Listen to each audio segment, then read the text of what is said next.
তৃতীয় ম্যাচে কিন্তু অনেক স্কোর বড় ছিল, সে তুলনায় স্কোর কাছে বাউন্ডারি, আর মাত্র 5টি বাউন্ডারির প্রয়োজন।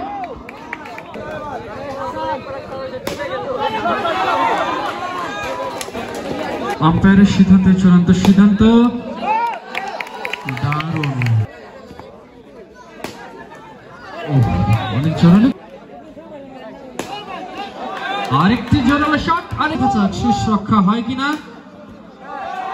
তার জন্য আর একটি বাউন্ডারি দরকার 12 বলে, এবং দেখা যাক 12টি বল রক্ষা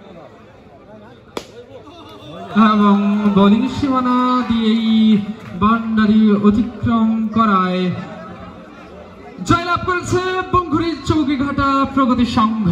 অনেক অনেক